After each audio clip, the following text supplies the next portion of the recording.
ایک مرتبہ ایک بزرگ ولی اللہ نے ابو علی سینا سے ایک مرتبہ پوچھا کہ تم نے علوم عقلیہ اور فلسفہ حاصل کرنے میں اپنی زندگی گزار دی، کیا تمہیں اس علم سے کچھ مرتبہ اور مقام حاصل ہوا؟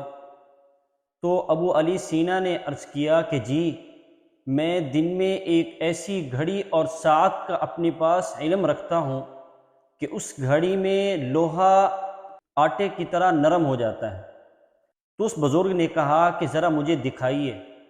تو ابو علی سینا نے وہ گھڑی، وہ ساعت اس بزرگ کو بتا دی۔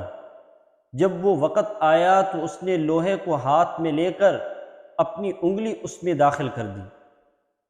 جب وہ وقت گزر گیا تو اس بزرگ نے کہا کہ اب دوبارہ ایسا کر کے دکھاؤ۔ تو ابو علی سینا نے کہا کہ اب وہ وقت چلا گیا ہے، اب ایسا کرنا ممکن نہیں۔ تو اس بزرگ اللہ کے ولی نے لوہا اپنے ہاتھ میں لیا اور کرامت سے اپنی انگلی اس لوہے میں داخل کر دی اور فرمانے لگے، عقل مند کے لیے یہ مناسب نہیں کہ وہ اپنی قیمتی عمر، اپنی قیمتی زندگی اس جیسی بیکار کاموں میں ضائع کرتا رہے۔ عقل مند تو وہ ہے کہ جو اپنی آخرت کی تیاری کرے۔